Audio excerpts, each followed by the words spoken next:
আসসালামু আলাইকুম প্রিয় শিক্ষার্থী।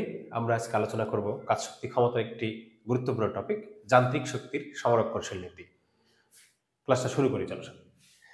তো তিনটা ক্ষেত্রে আমরা যান্ত্রিক শক্তির সংরক্ষণশীল প্রমাণ। যান্ত্রিক শক্তি বলতে আমরা বুঝি বিভব শক্তি এবং গতিশক্তির যোগফল। যান্ত্রিক শক্তি মিনস বিভব শক্তি এবং গতিশক্তির যোগফল।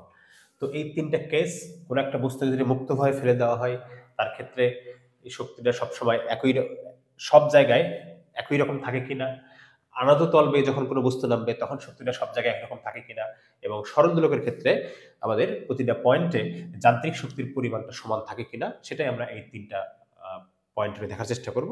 চলো সবাই ট্রাই করি আমরা।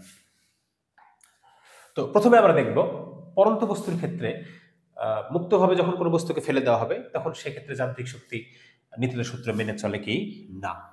তো এটা সাধারণত এই একটা পয়েন্ট আছে, এখান থেকে আমরা একটা বস্তুকে মুক্তভাবে ফেলে দিয়েছি, যেটা আমাদের এখানে হলো ভূমি।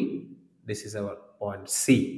হ্যাঁ, এই উচ্চতাটা হলো আমাদের দেওয়া আছে এইচ।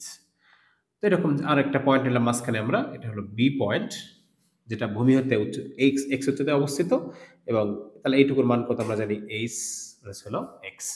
তো আমরা এই তিনটা পয়েন্টকে বেছে নিয়েছি। তিনটা পয়েন্টে আমরা দেখব যে যান্ত্রিক শক্তির রক্ষিত হয় কিনা, অর্থাৎ এ পয়েন্টে মোট শক্তির পরিমাণ যা হবে বি পয়েন্টে একই পরিমাণ হয় কিনা, বা সি পয়েন্টে একই রকম হয় কিনা। প্রথমে আসো এ বিন্দুতে, ঠিক আছে। তাহলে এখানে বিভব শক্তির পরিমাণ কত? বিভব শক্তি আমরা কিভাবে হিসাব করি? বস্তুটা ভূমি থেকে কত উচ্চতায় অবস্থিত। তো এম ভরের এই বস্তুটা ভূমি হতে আমরা দেখতে পাচ্ছি এম এইচ পরিমাণ উচ্চতায় অবস্থিত, তাহলে আমাদের বিভব শক্তির ফর্মুলা কি হবে? M g h. যেহেতু বস্তুটা মুক্তভাবে পড়তেছে, মুক্তভাবে পড়লে আমাদের এখানে বেগের পরিমাণ কত? জিরো। আদি বেগের মান আমাদের এখানে কত? জিরো। যেহেতু জিরো এখানে, তাহলে আমাদের গতি শক্তির পরিমাণ কত? জিরো। তাহলে টোটাল শক্তির পরিমাণ কত আমাদের? ইপি প্লাস হলো ইকে, তাহলে এমজি এইচ প্লাস হলো জিরো। তাহলে আমাদের এ বিন্দুতে টোটাল এনার্জি হলো এম জি এইচ। ওকে, এখন দেখবো বি বিন্দুতে ঠিক এই পরিমাণ শক্তি পাওয়া যায় কিনা, সি বিন্দুতে ঠিক একই পরিমাণ শক্তি পাওয়া যায়। যদি পাওয়া যায় তাহলে বুঝবো যে যান্ত্রিক শক্তির সংরক্ষণশীল নীতিরা মেনে চলে। এবার আসো বি বিন্দুতে। তাহলে বি বিন্দুতে আমাদের বিভব শক্তি আমরা হিসাব করি সবসময় ভূমি থেকে বস্তুটা কত উচ্চতায় অবস্থিত। তাহলে ভূমি থেকে এখানে এক্স পরিমাণ উচ্চতায় অবস্থিত, তাহলে আমাদের ফর্মুলা কি হবে? M g x. আর গতিশক্তি আমাদের এখানে বেগ লাগবে, গতিশক্তির ফর্মুলা কি? Half m into v square. Half m v square আমরা সঙ্গে জানি ইউ স্কোয়ার প্লাস টু জি।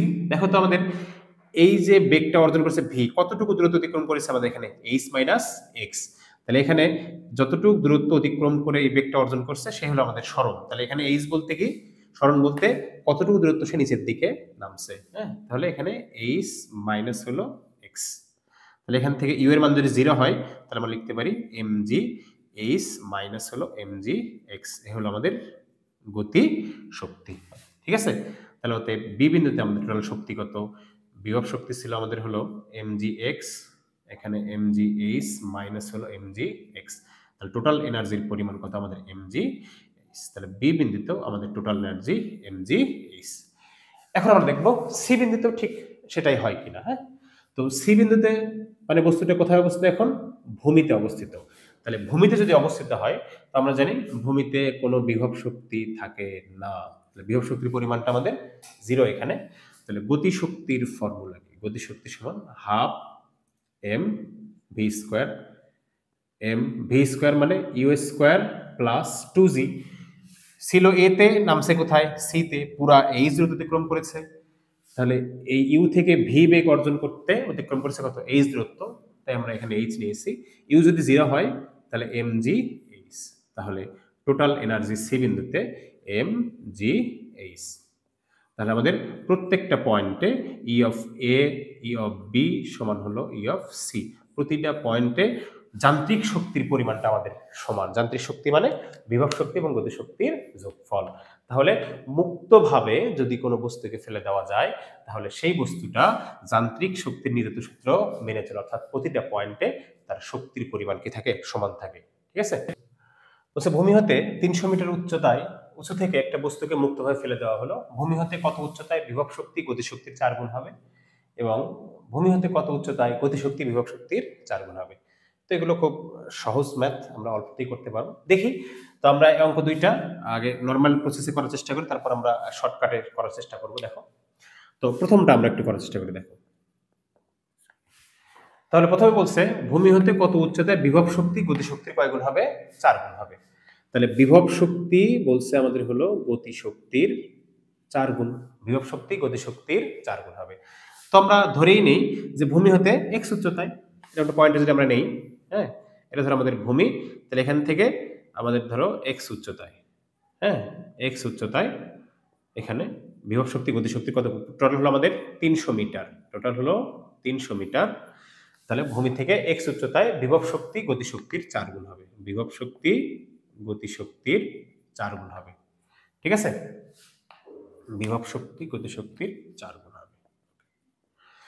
তাহলে আমাদের নির্ণয় করতে হবে x এর মান কত। তাহলে EP মানে কি mg ইনটু x4, ek মানে half m v square, v square মানে কি u স্কয়ার প্লাস 2g। বিভব শক্তি মানে ভূমি থেকে কত উঁচুতে আছে, আর গতিশক্তি মানে সে যেখান থেকে তাকে ফেলে দেওয়া হয়েছে কতটুকু নিচের দিকে নামছে। দেখো কতটুকু নিচে নামছে সে, 300 মাইনাস হলো x। ভূমি হতে x উচ্চতায় অবস্থিত, তাহলে নামছে কতটুকু? 300 মাইনাস x। তাহলে এখানে হলো 300 মাইনাস হলো x।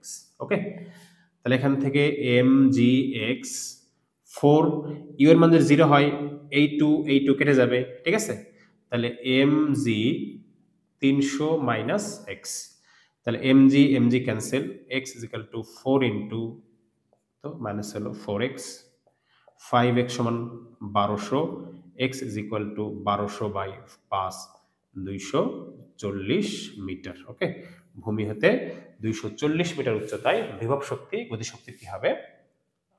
4 গুণ হবে। ঠিক আছে, ওকে। 2 নাম্বারটা দেখো আমরা একটু করার চেষ্টা করি। আমাদের এখানে বলছে সরি, ভূমি হতে কত উচ্চতায় গতিশক্তি বিভব শক্তির 4 গুণ হবে? গতিশক্তি বিভব শক্তির 4 গুণ হবে। তো আমরা এখানে ধরে নিই যে ভূমি হতে x উচ্চতায় গতিশক্তি বিভব শক্তির 4 গুণ হবে। আচ্ছা, এখানে দেখো আমরা পয়েন্টটা ধরছি একটু উপরের দিকে, এখানে পয়েন্টটা ধরছি আমরা নিচের দিকে। তো সবসময় মনে রাখবা মাঝখানে বিভব শক্তি আর গতিশক্তি সমান হয়। যত নিচের দিকে নামবো বস্তুকে তত তার গতিশক্তি বৃদ্ধি পাবে, আর উপরের দিকে উঠলে বিভব শক্তিটা বৃদ্ধি পাবে। যেহেতু এখানে গতিশক্তির মানটা বেশি, তাই এখানে আমরা পয়েন্টটা মাঝখান থেকে নিচের দিকে ধরেছি। এখানে বিভব শক্তির মান বেশি, তাই পয়েন্টটা মাঝখান থেকে আমরা উপরের দিকে ধরেছি। ওকে, তাহলে ই কে সমান লেখা যায় 4 অফ ইপি। হ্যাঁ, তাহলে ই কে মানে half m v square, v square মানে u square plus 2g 300 minus x, অর্থাৎ কতটুকু নামছে 300 মাইনাস হলো এক্স, আর 4 mg x। তাহলে এখান থেকে 2 আর 2 ক্যান্সেল হয়ে গেলে থাকে mg 300 minus x is equal to 4 mg x। mg cancel, 300 minus x সমান হলো 4x, 5x সমান হলো 300, x is equal to 60 metre. Okay, এই হলো আমাদের ফর্মুলা। তো আমরা এই অঙ্কটাকে একটা শর্টকাট ফর্মুলার সাহায্যে করার চেষ্টা করব। তো এর ক্ষেত্রে একটা সমস্যা হলো বিভব শক্তি যদি বেশি থাকে তাহলে সেক্ষেত্রে এক ধরনের শর্টকাট ফর্মুলা হয়, গতিশক্তি যদি বেশি হয় সেক্ষেত্রে এক ধরনের শর্টকাট ফর্মুলা হয়। তো ফর্মুলা যদি শর্টকাট যদি বেশি হয় তাহলে একটু ঝামেলা। তো আমরা চেষ্টা করব একটা কনসেপ্ট একটু মনে রাখার। এই একটা কনসেপ্ট মনে রাখলে আমাদের যে কোনো টাইপের অঙ্ক এখান থেকে পারা যায়। একটা কনসেপ্ট সিম্পলি, একটা কনসেপ্টটাকে সূত্র আকারে মনে রাখবো আমরা। তো আমরা একটা জিনিস খেয়াল করো, দেখো আমরা একটু মিশাই দিই আমরা একটু বোঝার চেষ্টা করি। দেখো আমরা শর্টকাটে করে ফেলতে পারবো। তো বিভব শক্তির সাথে আমাদের শক্তি দূরত্বের সম্পর্ক কি? mg x। আর গতি শক্তির সাথে সম্পর্ক কি আমাদের? mg h minus x। দেখো এখান থেকে আমরা লিখতে পারি কি mg ep proportional to x, ek proportional to h minus x। অর্থাৎ আমাদের বিভব শক্তির সম্পর্ক উচ্চতার সাথে সমানুপাতিক, গতি শক্তির সম্পর্ক উচ্চতা বা দূরত্বের সাথে সমানুপাতিক। বিভব শক্তিটা হলো ভূমি থেকে কতটুকু উচ্চতায় অবস্থিত তার সাথে সমানুপাতিক, গতিশক্তি হলো কতটুকু নিচের দিকে নামছে তার সাথে সমানুপাতিক। ঠিক আছে, তার মানে শক্তির সম্পর্ক দূরত্বের সাথে কি আমাদের সমানুপাতিক একটা সম্পর্ক। শক্তির সম্পর্ক দূরত্বের সাথে কি সমানুপাতিক। তো আমরা মনে রাখার যে উপায়টা সেটা হলো, খেয়াল করো আমাদের টোটাল যে হাইট দেওয়া আছে, টোটাল যে উচ্চতা দেওয়া আছে, এই উচ্চতাকে আমরা কি করব, টোটাল শক্তির অনুপাতের যোগফল দ্বারা ভাগ করব। খেয়াল করো, দেখো আমরা কি করব, টোটাল যে উচ্চতা, হ্যাঁ, মোট উচ্চতা ভাগ হলো শক্তির অনুপাতের যোগফল, শক্তির অনুপাতের যোগফল। ঠিক আছে, এখন আমরা সাধারণত কি নির্ণয় করি, ভূমি থেকে কত উচ্চতায় অবস্থিত। তাহলে ভূমি হতে উচ্চতা, ভূমি হতে উচ্চতা। ঠিক আছে, এটা হলো আমাদের অনুপাত। এখন এর সাথে আমাদের বিভব শক্তির অনুপাতটা আমরা বলবো। যদি ভূমি হতে উচ্চতা বের করো তাহলে বিভব শক্তির অনুপাত লিখতে হবে। আর যদি উপর থেকে কতটুকু নামলো সেটা বের করতে চাও তাহলে সেক্ষেত্রে এখানে গতিশক্তির অনুপাত নিতে হবে, বিভব শক্তির অনুপাত। ঠিক আছে, এই জিনিসটা যদি আমরা একটু মনে রাখতে পারি তাহলে সব ধরনের অঙ্কই আমরা বিভব শক্তি বেশি হোক গতিশক্তি বেশি হোক আমরা এখান থেকে কমপ্লিট করতে পারবো। ঠিক আছে, তো দেখো তাহলে আমাদের ফর্মুলাটা কি, মোট যে উচ্চতা দেওয়া থাকবে সেটাকে আমরা টোটাল শক্তির যে অনুপাত সেই অনুপাতের যোগফল দ্বারা ভাগ করব এবং আমাদের বিভব শক্তির অনুপাত দ্বারা কি করব, গুণ করে দেব। খেয়াল করো, আমরা যদি 1 নম্বর অঙ্কটা এই প্রসেসে করার চেষ্টা করি তাহলে ভূমি হতে উচ্চতাকে আমরা সাধারণত x ধরি, তাহলে মোট উচ্চতা পাওয়া যাচ্ছে, খেয়াল করো 300, মোট উচ্চতা দেওয়া আছে কত আমাদের 300। এবার দেখো বলছে বিভব শক্তি গতিশক্তির 4 গুণ। হ্যাঁ, বিভব শক্তি গতিশক্তির কয় গুণ, 4 গুণ। তাহলে টোটাল শক্তির ভাগ কত, গতিশক্তি হলো আমাদের 4 ভাগ, সরি বিভব শক্তি হলো আমাদের 4 ভাগ, গতিশক্তি কয় ভাগ, 1 ভাগ। তাহলে টোটালি আমাদের ভাগ সহ কত, 4 যোগ 1 ইনটু বিভব শক্তির অনুপাত। ঠিক আছে, ইনটু বিভব শক্তির অনুপাত। দেখো তো বিভব শক্তি কত এখানে, আমরা যদি এটাকে এখানে লিখতে চাই ইপি ভাগ হলো ইকে সমান কত, 4। তাহলে বিভব শক্তি কত আছে এখানে, 4। आंसर দেখো 240 মিটার। তাহলে টোটাল হাইট দেওয়া ছিল কত আমাদের 300 মিটার, অনুপাত এখানে বিভব শক্তি গতি শক্তির 4 গুণ, তার মানে গতি শক্তি হলো 1 ভাগ, বিভব শক্তি হলো 4 ভাগ, টোটালি কত আমাদের এখানে 5 ভাগ। তাহলে 300 কে 5 দ্বারা ভাগ করলে কত 60, আর বিভব শক্তির অনুপাত হলো 4, তাহলে 4 দ্বারা গুণ করলে 240। 2 নম্বর অঙ্কটা আমরা করার চেষ্টা করি, খেয়াল করে দেখো টোটাল হাইট কত 300, এখানে বলছে গতি শক্তি বিভব শক্তির 4 গুণ, গতি শক্তি বিভব শক্তির 4 গুণ, তাহলে টোটালি 4 এর একে কত 5 ইনটু বিভব শক্তির অনুপাত কত, এখানে বিভব শক্তি হলো 1 ভাগ আর গতি শক্তি কয় ভাগ, 4 ভাগ, তাহলে বিভব শক্তির অনুপাত কত 1, তার মানে 60 মিটার। আশা করছি তোমরা বুঝতে পারছো। আমরা আরো দুই একটা অঙ্ক প্র্যাকটিস করি, একটু দেখো তাহলেই অঙ্কগুলো ক্লিয়ার হয়ে যাবে খুব সহজেই। তাহলে ফর্মুলাটা একটু মনে রাখবো আমরা, এই ফর্মুলাটা বিভব শক্তি বেশি হোক গতি শক্তি বেশি হোক সব ক্ষেত্রে এটাই প্রযোজ্য। ধরো আমাদের একটা বস্তুকে 520 মিটার উচ্চতা থেকে ফেলে দেওয়া হয়েছে, আমাদের বলছে যে ইপি সমান হলো 4/9 অফ ইকে, এই শর্ত মেনে চলবে এক্স এর মান কত হলে, অর্থাৎ ভূমি হতে কত উচ্চতায় বিভব শক্তি গতি শক্তির 9 ভাগের 4 ভাগ হবে। প্রশ্নটা কি আমাদের, ভূমি হতে এক্স এর মান কত হলে, মানে কি ভূমি হতে কত উচ্চতায় বিভব শক্তি কি হবে, গতি শক্তির 9 ভাগের কত হবে, 4 ভাগ।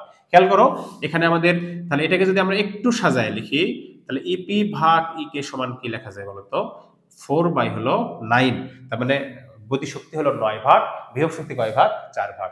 তাহলে এই ফর্মুলায় ফেলো দেখি উচ্চতা কত হবে আমাদের, তাহলে মোট উচ্চতা দেওয়া আছে 520 মিটার, শক্তির অনুপাত 4 আর 9 যোগফল কত হয় 13, বিভব শক্তির অনুপাত কত আমাদের এখানে দেওয়া আছে 4, তাহলে 160 মিটার। আশা করছি তোমরা সবাই বুঝতে পারছো। আমরা আরো একটা অঙ্ক প্র্যাকটিস করে দেখো, একটা বস্তুকে আমরা 680 মিটার উচ্চতা থেকে ফেলে দিয়েছি। হ্যাঁ, আমাদের বলছে কত উচ্চতায় আমাদের গতি শক্তি বিভব শক্তির 13 ভাগের 4 ভাগ হবে। ভূমি থেকে কত উচ্চতায় একটা বস্তুর গতি শক্তি তার বিভব শক্তির 13 ভাগের 4 ভাগ হবে। ঠিক আছে, তাহলে দেখো এটাকে একটু সাজায় লেখো দেখি, এটাকে সাজায় লিখলে কেমন দাঁড়ায়, তাহলে ই কে ভাগ হলো ই পি সমান হলো 4/13, তার মানে ই কে হলো 4 ভাগ, ইপি কয় ভাগ 13 ভাগ। ওকে, এখন ফর্মুলা বসাও, মোট উচ্চতা 680, অনুপাতের যোগফল কত 13 আর 4 যোগ করলে কত হয় 17, বিভব শক্তির অনুপাত কত এখানে 13। ঠিক আছে, তাহলে 40 ইনটু হলো 13, তাহলে ভূমি হতে 520 মিটার উচ্চতায় কোন বস্তুকে যদি আমরা 680 মিটার উপর থেকে ফেলে দেই তাহলে ভূমি হতে 520 মিটার উচ্চতায় গতিশক্তি বিভব শক্তির 13 ভাগের 4 ভাগ হবে। আনত তলবে বস্তু নামার ক্ষেত্রে যান্ত্রিক শক্তি রক্ষিত হয় কিনা। এখানে একটা চিত্র দিয়েছি আমরা, একটা বস্তু এ থেকে ডি এর দিকে নামতেছে, বস্তুটা তলটা আমাদের ভূমির সাথে থিটা করে আনত। প্রশ্ন বলছে এ বি সি ডি বিন্দুতে যান্ত্রিক শক্তি রক্ষিত হবে কি না। তো আমাদের পরীক্ষা এখান থেকে বোর্ড কোশ্চেন এগুলোই থাকে মোটামুটি, হয়তো 4টা থাকবে না, দেখুন 2টা হয়তো বলবে বি বা সি বিন্দু যান্ত্রিক সুরক্ষিত হয় কিনা। তো আমরা আগে এটার থিওরিটা একটু বোঝার চেষ্টা করি, তারপরে আমরা ম্যাথ করবো একটা দেখি। তাহলে প্রমাণ করবো আমরা, খেয়াল করো। তাহলে বস্তু যখন মুক্তভাবে তল বেয়ে নামতেছে, তাহলে আমরা জানি কোনো বস্তু যখন সোজা নিচের দিকে নামে তখন তার উপর অভিকর্ষ ত্বরণ কাজ করে কত, জি। তো এখন বস্তু যখন এরকম বাঁকা তলে নামতেছে তখন তার উপর অভিকর্ষ ত্বরণ কি জি কাজ করতেছে না জি এর একটা উপাংশ কাজ করবে। আমরা সেজন্য তখন কি কাজ করবে, জি এর একটা উপাংশ কাজ করবে, ঠিক আছে। তাহলে কোন উপাংশ কাজ করবে খেয়াল করো। আমরা যদি এটাকে একটু চিত্রায়িত করার চেষ্টা করি, তাহলে এটা যদি থিটা হয় তাহলে এদিকে কাজ করবে আমাদের কি জি কস থিটা, আর এদিকে কাজ করবে আমাদের কি জি সাইন থিটা। তাহলে কোনো একটা বস্তুকে আমরা উপাংশে ভাগ করেছি 2টা, তাহলে এই বস্তু যখন নিচের দিকে নামবে তখন তার উপর কার্যকর ত্বরণ কাজ করবে কত, জি সাইন থিটা। ওকে, এখন আমরা এই প্রতিটা পয়েন্টে দেখবো যান্ত্রিক শক্তির পরিমাণটা সমান হয় কি না। ওকে, প্রথমে আসো এ বিন্দুতে। দেখো, যেহেতু মুক্তভাবে ফেলে দেওয়া হয়েছে তাহলে এ বিন্দুতে আমাদের বিভব শক্তির প্রথমে স্থির ছিল, ঠিক আছে, গতি শক্তি 0 হবে। বিভব শক্তি কত হবে, বিভব শক্তি মানে হলো সে ভূমি থেকে কত উচ্চতায় অবস্থিত, খেয়াল করো ভূমি হতে কত উচ্চতায় অবস্থিত। তা আমরা তো এই তল বরাবর যেহেতু নিয়েছি, তার মানে এই তলটা হিসাব ভূমি হতে কত উচ্চতায় অবস্থিত, এডি পরিমাণ উচ্চতায় অবস্থিত, ঠিক আছে। তাহলে ফর্মুলা কি ছিল আমাদের, বলো দেখি, এম জি। আচ্ছা, এখন কি এবার আবার জি কাজ করবে, এখন কাজ করবে কত, জি সাইন থিটা, আর আমাদের উচ্চতা কত, এডি, তাই না। তাহলে আমাদের এখানে কি আসলো, M g AD sine theta. গতি শক্তির মান কত আমাদের এখানে, বলো দেখি, 0। তাহলে টোটাল এনার্জি কত আমাদের এখানে, m g AD sine theta. তাহলে এ বিন্দুতে আমাদের ঠিক যে পরিমাণে শক্তি থাকবে, আমরা দেখবো বি সি এবং ডি বিন্দুতে ঠিক একই পরিমাণে শক্তি থাকে কি না। ওকে, এবার আসো আমাদের বি বিন্দুতে কি ঘটনা ঘটবে। বি বিন্দুতে, তাহলে বি বিন্দুতে বিভব শক্তি কত হবে খেয়াল করো। তো বিভব শক্তির ফর্মুলা হলো কত উচ্চতা অবস্থা সে, বিডি। তাহলে এখন তো আমাদের জি কাজ করতেছে না, কাজ করতে কত, জি সাইন থিটা, আর ভূমি থেকে হাইট কত তার, বিডি, এই তল বরাবর, ঠিক আছে। তার মানে m g BD sine theta. গতি শক্তি কত আমাদের, গতি শক্তির ফর্মুলা হলো half m v square. V square মানে u square plus 2 g h, g বলতে এখানে জি সাইন থিটা, আর এইচ বলতে কি নামছে কতটুকু আমাদের এখানে, এ বি পরিমাণ নিচে নেমেছে। বিভব শক্তি হিসাব করতে হয় ভূমি থেকে কতটুকু উঁচুতে অবস্থিত, আর গতি শক্তি হিসাব করতে হয় হলো উপর থেকে কতটুকু নিচের দিকে নামছে। ওকে, তাহলে ইউ এর মান যেহেতু 0, তাহলে এখানে লিখতে পারি আমরা এম জি সাইন থিটা।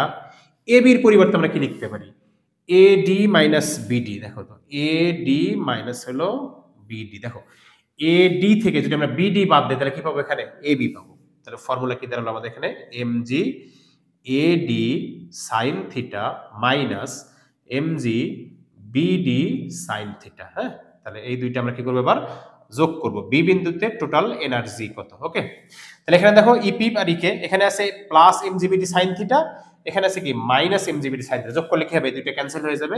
তাহলে টোটাল এনার্জি কত থাকবে আমাদের, m g AD sine theta. দেখো এ বিন্দুতেও কিন্তু আমাদের ঠিক তাই ছিল। হ্যাঁ, এই দুটো যোগ করলে এখানে আমাদের plus m g BD sine theta minus m g B sine theta কেটে যাবে, থাকবে কি আমাদের m g AD sine theta. হ্যাঁ, আশা করছি বুঝতে পারছো তোমরা সবাই।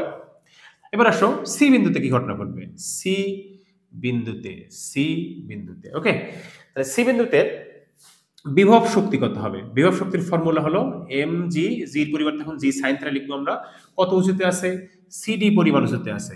তাহলে আমরা কি লিখতে পারি, m g CD sine theta. এ হলো আমাদের বিভব শক্তি। সরি, এবার আসো গতি শক্তি কত হবে। গতি শক্তির ফর্মুলা কি আমাদের, half m v square. V square সমান ইউ স্কোয়ার টু জির জায়গায় জি সাইন থিটা। কতটুকু নামছে খেয়াল করো, এ থেকে কোথায় নামছে আমাদের, সি বিন্দুতে। তাহলে এম জি এ সি, আমরা কি লিখতে পারি, m g A C sine theta. Okay, তাহলে m g sine theta, AC সমান কি লেখা যায়, আমরা যদি এ ডি থেকে যদি আমরা সিডি বিয়োগ করি তাহলে কিন্তু এসি পাওয়া যাবে।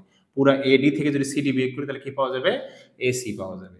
তাহলে আমরা কি লিখতে পারি, m g AD sine theta minus m g CD sine theta. এই হলো আমাদের গতি শক্তি।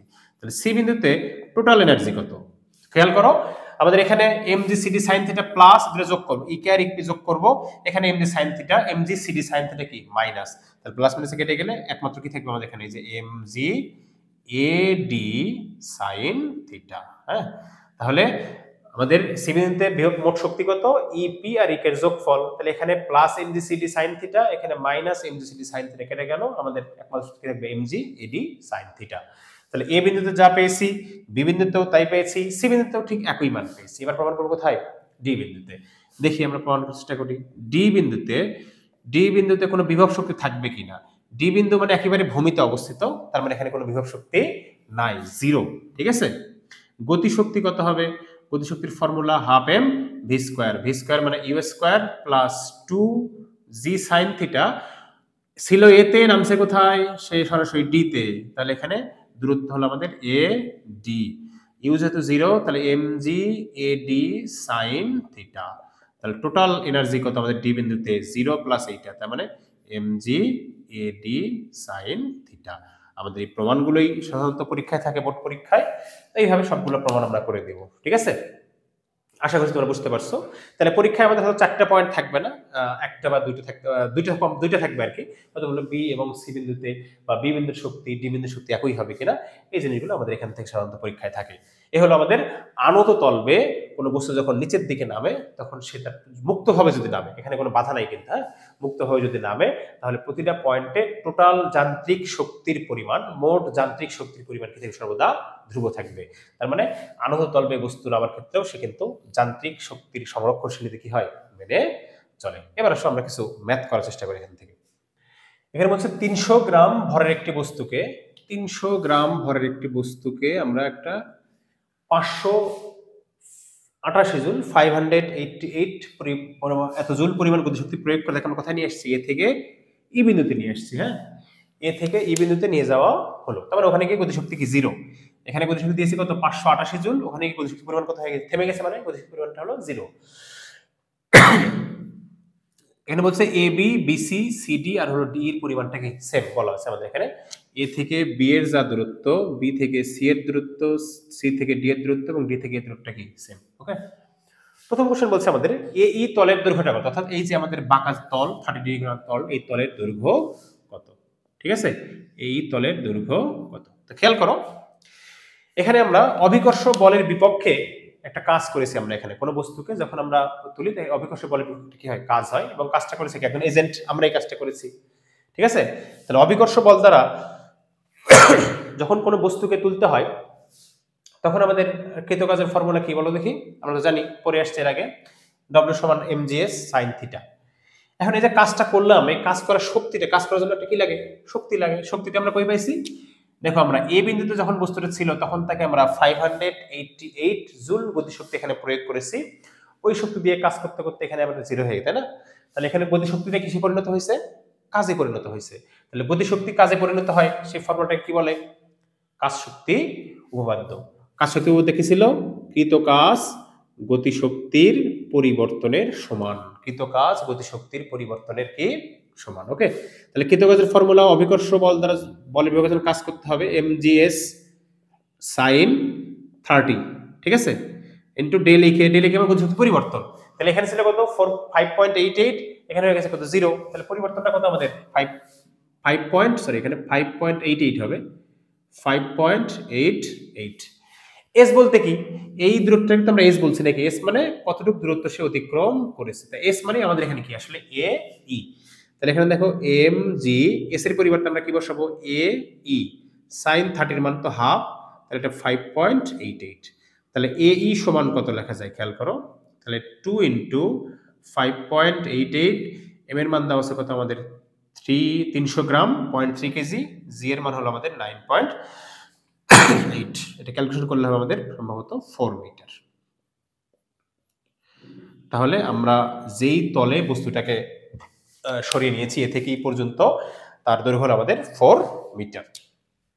ওকে, এবার আসো আমাদের পরের ম্যাথটা তো আমাদের সহজ একটা ম্যাথ। সি এবং ডি বিন্দুতে যান্ত্রিক শক্তির নিত্যতা সূত্র মেনে চলবে কি না, সি বিন্দু এবং ডি বিন্দু। আসো আমরা এই দূরত্বগুলো নির্ণয় করে নিই আগে।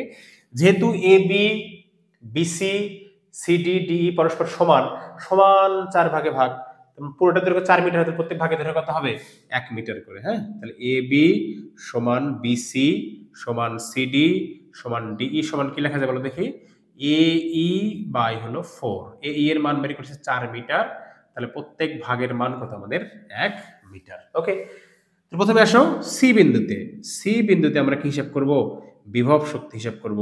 বিভব শক্তির ফর্মুলা কি বলো দেখি, এম জি সাইন 30, কত উচ্চতায় অবস্থিত, সে এসি উচ্চতায় অবস্থিত। ওকে, তাহলে এম এর মান হলো 0.3, জি এর মান 9.8, সাইন 30 এর মান হাফ, এসি এর মান কত, এইটুকুর মানও 1 মিটার, এইটুকুর মানও 1, টোটালি হলো 2 মিটার। ওকে, অ্যান্সার আসে মনে সম্ভবত 2.94 এত জুল। এই হলো আমাদের বিভব শক্তি। গতি শক্তি কত হবে এখানে, গতি শক্তির ফর্মুলা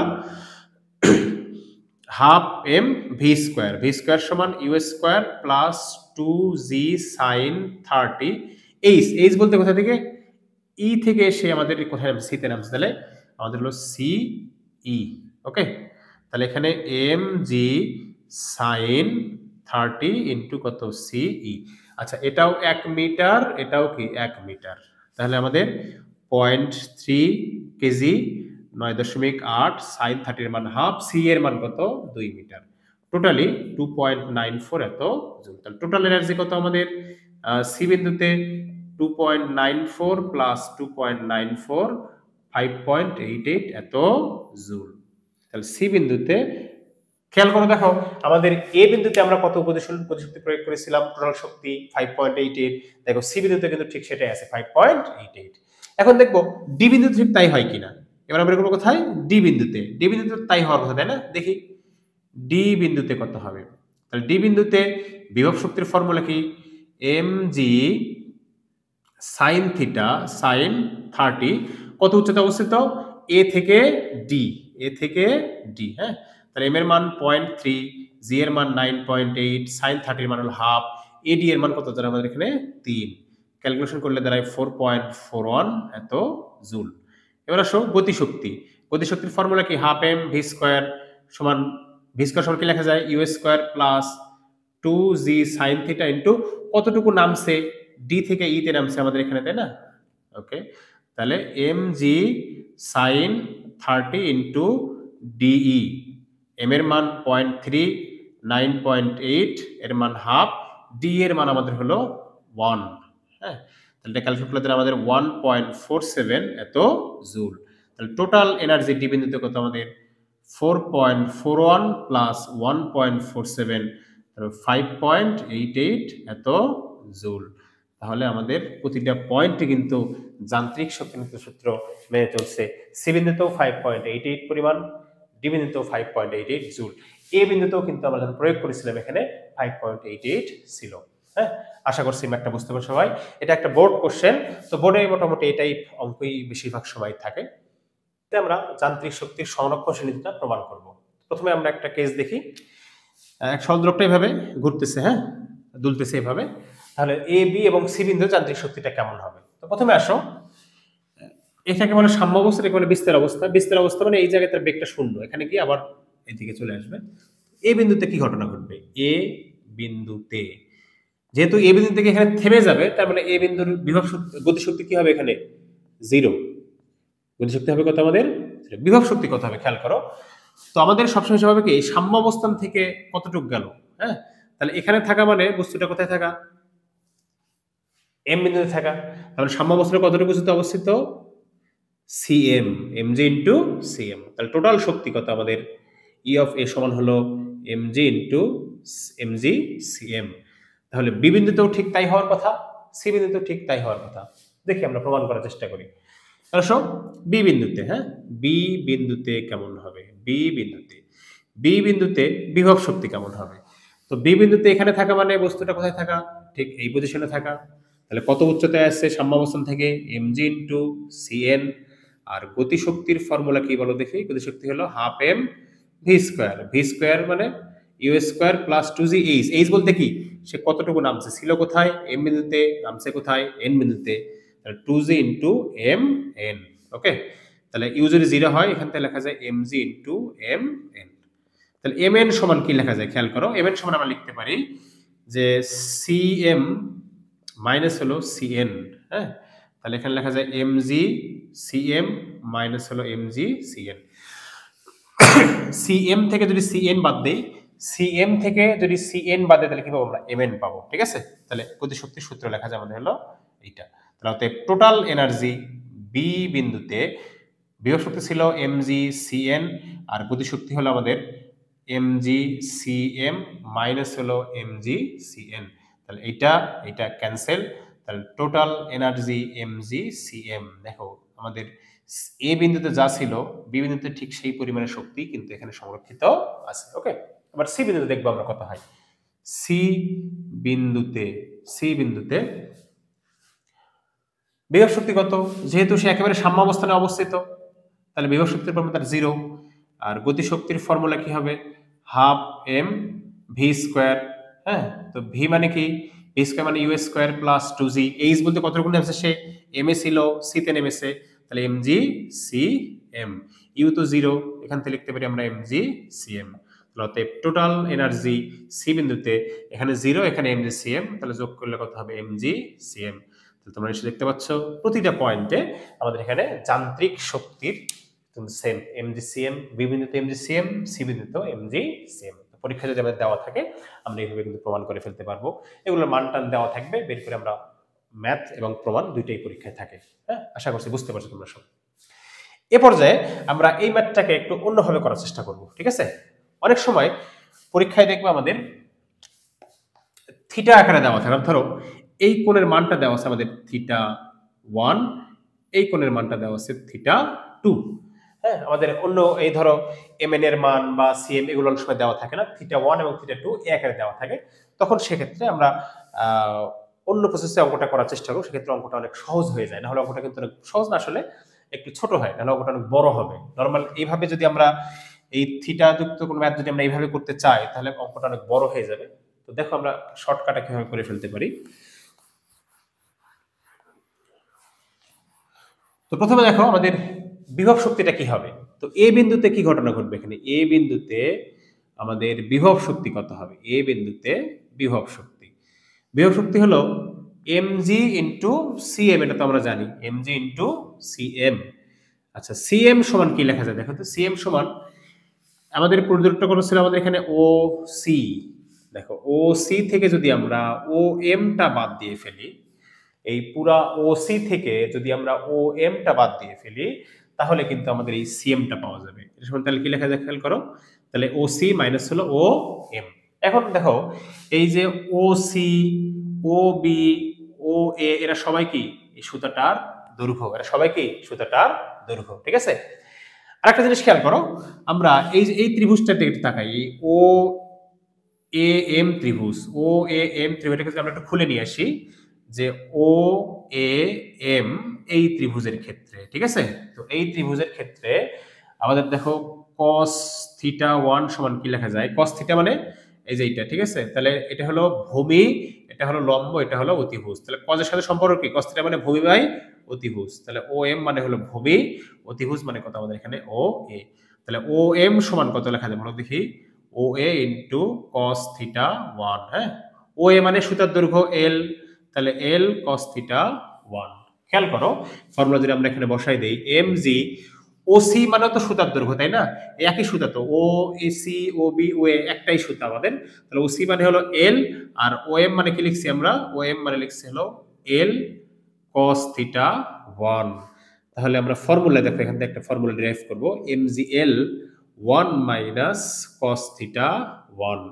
এটা কিন্তু আমাদের বিভব শক্তির ফর্মুলা। যদি এরকম অ্যাঙ্গেল দিয়ে দেওয়া থাকে তাহলে সরাসরি আমরা এই ফর্মুলাটা ব্যবহার করতে পারবো। যদি অ্যাঙ্গেল দেওয়া থাকে তাহলে সরাসরি আমরা এই ফর্মুলাটা ব্যবহার করতে পারবো। তাহলে এই থিটাটা কোনটা, বর্তমানে সরল দোলকটা যে বিন্দুতে অবস্থান করতেছে, তার মানে আমরা এটাকে বলতে পারি কি বর্তমান দশা। এটাকে আমরা বলতে পারি কি বর্তমান দশা। ঠিক আছে, তাহলে এই হলো আমাদের বিভব শক্তি বের করার ফর্মুলা।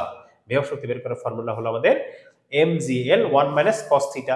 এ বিন্দুতে দেয় cos থিটা 1, বি বিন্দুতে হলে কত হবে cos থিটা 2, সি বিন্দুতে হলে হবে cos থিটা 3 বা এখানে 0 ডিগ্রি। যেভাবে থাকবে আমরা সেই মানটা বসাবো, যত ডিগ্রি কোণে থাকবে সাম্যাবস্থানের সাথে এই জায়গায় আমরা সেই কোণের মানটা আমরা এবার বসাই দিব। তাহলে এই বিন্দুতে গতিশক্তির পরিমাণটা 0, যেহেতু এখানে থেমে আছে তাহলে গতিশক্তির পরিমাণ কত হবে? 0 হবে। ঠিক আছে, আমরা গতিশক্তির একটা ফর্মুলা বের করব। তো গতিশক্তি কোথায় পাবো আমরা? এখান থেকে যখন বস্তুটা নিচে নিবেদিত, তখন কোথায় নিচের দিকে যখন আসবে বি বিন্দুতে আমরা একটা গতিশক্তি পাবো। ওকে, তাহলে খেয়াল করো গতিশক্তির ফর্মুলাটা কেমন হবে। আমরা এই অংশটা একটু মিশিয়ে দেওয়ার চেষ্টা করি। গতিশক্তির ফর্মুলাটা আমরা একটু ডিরাইভ করব। ওকে, গতিশক্তি, তাহলে বি বিন্দুতে বিভব শক্তি কত হয় বলো দেখি? বি বিন্দুতে গতিশক্তি, সরি প্রথমে আসে হলো বিভব শক্তি। বিভব শক্তি মানে তাহলে mgl 1 মাইনাস cos থিটা কি 2, যেহেতু এখানে থিটার মান দাও থিটা 2, তাহলে এখানে কত হবে? mgl 1 minus cos theta 2। ওকে, তাহলে গতিশক্তির ফর্মুলাটা দেখি আমরা। গতিশক্তির ফর্মুলা হলো half m V square. V square মানে ইউ স্কয়ার প্লাস 2g, কতটুকু নামছে আমাদের এখানে? এম এন পরিমাণ নামছে কিন্তু, তাই না? তাহলে এম লিখতে পারি আমরা mg ইনটু এম এন। তাহলে এম এন মানে কি বলো দেখি? এম এন মানে আমরা লিখতে পারি কি যে ও এন মাইনাস হলো ও এম, এই পুরা ও এন থেকে যদি ও এম টা বাদ দেয় তাহলে কি পাবো? এটুকু দূরত্ব আমাদের হলো ও এন। হ্যাঁ, সেখান থেকে বাদ দেবো কত? ও এম, তো থাকবে কত? এম এন পরিমাণ থাকবে। এই জিনিসটা আমরা এখান থেকে লিখতে পারি। এখন দেখো আমাদের ও এন এর মান, ও এম এর মান অটোমেটিক আমরা বের করেছি এর আগে, এল cos থিটা 1। এবার ও এন এর মান দরকার। দেখো এই যে একটা ত্রিভুজ আমাদের আছে ও বি এন ত্রিভুজ, খেয়াল করো ও বি এন, এই ত্রিভুজে ও বি এন ত্রিভুজে cos থিটা 2 সমান কি লেখা যায়? ভূমিবাহী ত্রিভুজ, ভূমির মান কত এখানে? ও এন, ভূমির মান হলো ও এন, অতিভুজের মান কত এখানে? ও বি। হ্যাঁ, তাহলে ও এন সমান কি লেখা যায়? ও বি ইন্টু cos থিটা 2, ও বি মানে তো এল, তাহলে এল cos থিটা 2। ওকে, তাহলে ফর্মুলা দেখো mg, ও এন মানে আমরা আগে নির্ণয় করেছি, এখানে নির্ণয় করলাম কত? এল cos থিটা 2, আর ও এম মানে আমরা আগে নির্ণয় করেছি এল cos থিটা 1, এল cos থিটা 1। তাহলে ফর্মুলা কি দাঁড়ায় গতিশক্তির? mgl cos থিটা 2 মাইনাস হলো cos theta 1। This is hour formula for finding the kinetic energy. ঠিক আছে, তাহলে আমরা যদি এই দুটো সূত্র মনে রাখতে পারি তাহলে অ্যাঙ্গেল দেওয়া থাকলে সরাসরি আমরা এই ফর্মুলাগুলো ব্যবহার করতে পারবো। না হলে প্রত্যেকটা পয়েন্টে পয়েন্টে কিন্তু আমাদের এরকম প্রতিপাদন করে করে আসতে হয় বারবার। হ্যাঁ, অঙ্কটা দেখা যাবে আমাদের 3টা পয়েন্টে বের করতে গেলে হয়তো অঙ্কটা 3 পেজ হয়ে যাবে, এটা হয়তো আমরা 1 পেজের ভিতরেই করে ফেলতে পারবো। ঠিক আছে, বুঝতে পারছি মনে হয় সবাই আমরা। তাহলে খেয়াল করো এখানে থিটা 2টা কি এখন কোথায় আছে? সে বি বিন্দুতে। তাহলে থিটা 2টা কি? বর্তমান দশা। থিটা 2 তার কি? বর্তমান দশা। আর থিটা 1 মানে কোথায় ছিল সে? এই জায়গাতে, এটা তার সর্বোচ্চ দশা, তার কি? সর্বোচ্চ দশা। ওকে, তাহলে এই হলো আমাদের বিভব শক্তি। তাহলে বিভব শক্তির ফর্মুলা কি? ইপি সমান mgl 1 মাইনাস cos থিটা 1, যেখানে থিটা 1 টা হলো বর্তমান দশা, আর ইকে সমান mgl cos theta 2 minus cos theta 1, theta 2 টা হলো এখানে বর্তমান দশা, আর থিটা 1 কি? সর্বোচ্চ দশা। তাহলে আমরা যদি এই পুরা জিনিসটাকে একটু সামারাইজ করার চেষ্টা করি তাহলে আমাদের বিভব শক্তির সূত্র যেটা দাঁড়াবে, বিভব শক্তি সূত্র যেটা দাঁড়াবে EP is equal to mgl 1 minus cos theta. তাহলে যে cos থিটাটা এখানে হলো বর্তমান দশা। ওকে, আর গতিশক্তির ফর্মুলা দাঁড়াবে আমাদের হলো, গতিশক্তির ফর্মুলা দাঁড়াবে ek is equal to mgl cos theta 2 minus cos theta 1। Theta 2 বলতে এটা হলো আমাদের বর্তমান দশা যেখানে থাকবে, আর থিটা 1 যেটা সেটা হলো আমাদের সর্বোচ্চ দশা। ওই সরল দোলকের ক্ষেত্রে আমাদের বক্রটার সর্বোচ্চ দশাটা কোথায়? এই দুটো ফর্মুলা মনে রাখলে আমাদের অঙ্কটা অনেকখানি ছোট হয়ে যাবে। এ বি সি বিন্দুতে যান্ত্রিক শক্তি রক্ষিত হবে কিনা, যেখানে ও এ ও বি ও সি মানে শুধু দৈর্ঘ্য দেওয়া আছে 10 মিটার, এবং এই যে বস্তুটা ঝুলানো আছে বব, তার ভর দেওয়া আছে আমাদের হলো 5 কেজি। হ্যাঁ, 3টা পজিশন দেওয়া আছে, 3টা পজিশনে যান্ত্রিক শক্তির পরিমাণটা সমান হবে কি না। তো চলো দেখি আমরা একটু দেখার চেষ্টা করি। প্রথমে আসো সি বিন্দুতে। হ্যাঁ, সি বিন্দুতে বিভব শক্তির ফর্মুলা আমরা কি পড়েছিলাম বলো দেখি? mgl 1 মাইনাস হলো cos থিটা। হ্যাঁ, তাহলে এম এর মান 5 কেজি, জি এর মান 9.8, এল এর মান হলো 10, 1 মাইনাস, তাহলে সি বিন্দু থিটার মান কত দেওয়া আছে? 60 ডিগ্রি, 60 ডিগ্রি। ওকে, তাহলে এখানে ক্যালকুলেশন করলে যেটা সেটা হলো পাওয়া যাবে সম্ভবত 490 হাফ, 245 এত জুল। ঠিক আছে, আর ওখানে যেহেতু বস্তুটা থেমে যাবে তার মানে ইক এর মান কত হবে 0। তাহলে আমার টোটাল এনার্জি সি বিন্দুতে হবে হলো 245 এত জুল। তাহলে প্রতিটা পয়েন্টে আমরা দেখবো এখন 245 জুল করে শক্তি পাওয়া যায় কি না। ওকে, দেখো আমাদের এরপরটা দেখবো আমরা বি বিন্দুতে কত হবে। বি বিন্দুতে তাহলে বি বিন্দুতে কত হবে। বি বিন্দুতে বিভব শক্তির formula mgl 1 minus cos theta. Okay, তাহলে 5 কেজি 9.8 এর মান হলো 10, 1 মাইনাস বি বিন্দুতে কত ডিগ্রি অ্যাঙ্গেলে আছে, ববটা আমাদের 30 ডিগ্রি অ্যাঙ্গেলে আছে। ঠিক আছে, তাহলে এখানে ক্যালকুলেশন করলে যেটা পাওয়া যায় সেটা মনে হয় সম্ভবত আমাদের 65.65 এত জুল এই পরিমাণে বিভব শক্তি পাওয়া যায়। আর গতিশক্তির ফর্মুলা কি বলো দেখি। গতিশক্তি হলো mgl cos বর্তমান দশা কত 30 ডিগ্রি মাইনাস cos সর্বোচ্চ দশা 60 ডিগ্রি। তাহলে আমাদের গতিশক্তির ফর্মুলা ছিল হলো mgl cos বর্তমান দশা মাইনাস cos কি আমাদের সর্বোচ্চ দশা। তাহলে বর্তমান দশা 30, সর্বোচ্চ দশা কত আমাদের 60 ডিগ্রি। এখানে তাহলে 5 ইনটু 9.8 ইনটু 10, cos 30 এর মান কত √3/2, cos 60 এর মান হলো আমাদের হাফ। এটা ক্যালকুলেশন করলে পাওয়া যায় সম্ভবত আমাদের 179.35 এত জুল। ঠিক আছে, এটাকে যদি আমরা যোগ করি তাহলে আমরা টোটাল দাঁড়ায় হলো ই অফ বি বিন্দুতে তাহলে 65.65 প্লাস হলো 179.35 যোগ করলে হবে 245 এত জুল। তাহলে বি বিন্দুতে আমাদের টোটাল এনার্জি পেলাম 245, সি তে ছিল 245, বি তেও 245। এবার আসো এ বিন্দুতে কি ঘটনা ঘটবে। এ বিন্দু মানে সাম্যাবস্থান। তো সাম্যাবস্থানে আমরা জানি বিভব শক্তির পরিমাণ কত 0। সাম্যাবস্থানে বিভব শক্তির পরিমাণ আমাদের হলো 0। তাহলে গতি শক্তির ফর্মুলা কি ছিল বলো দেখি। mgl cos বর্তমান বর্তমানে কত আছে 0 ডিগ্রিতে আছে মাইনাস cos সর্বোচ্চ দশা কত 60। গতিশক্তির ফর্মুলা ছিল mgl cos বর্তমান দশা মাইনাস cos সর্বোচ্চ দশা। তাহলে বর্তমান দশা 0 ডিগ্রিতে আছে, সর্বোচ্চ দশা কত ছিল 60 ডিগ্রি। তাহলে এখানে 5 কেজি 9.8 ত্বরণ, দৈর্ঘ্য হলো 10 মিটার, 1 মাইনাস cos 60 এর মান কত হাফ, 245 এত জুল। তাহলে টোটালি এনার্জি হলো আমাদের 245 এত জুল। তাহলে আমরা দেখতে পাচ্ছি এ বিন্দু, বি বিন্দু এবং সি বিন্দু সব জায়গায় আমাদের যান্ত্রিক শক্তির পরিমাণটা কি থাকে সমান থাকে। এটা যদি আমরা এইভাবে সরাসরি ফর্মুলাতে না বসিয়ে যদি আমরা ভেঙে করতে চাই তাহলে কিন্তু অঙ্কটার সাইজটা অনেক বড় হয়ে যাবে, অনেক সময় সাপেক্ষ ব্যাপার, প্রায় 2 থেকে 3 পিস হবে। তো আমরা চেষ্টা করব এরকম যদি ম্যাথ থাকে আমরা সাধারণত এই ফর্মুলা ধরে করার চেষ্টা করব। ঠিক আছে, যেটা আমরা কিছুক্ষণ আগে ডিরাইভ করলাম। আমাদের ইসাক স্যারের বইয়ে, শেলু স্যারের বইয়ে কিন্তু আমাদের এই ফর্মুলা ধরে এরকম অ্যাঙ্গেল দেওয়া থাকলে এই ফর্মুলা ধরে ম্যাথগুলো করে দেওয়া আছে। হ্যাঁ, আশা করছি বুঝতে পারছো তোমরা সবাই। আজকে এই পর্যন্তই, ধন্যবাদ সবাইকে।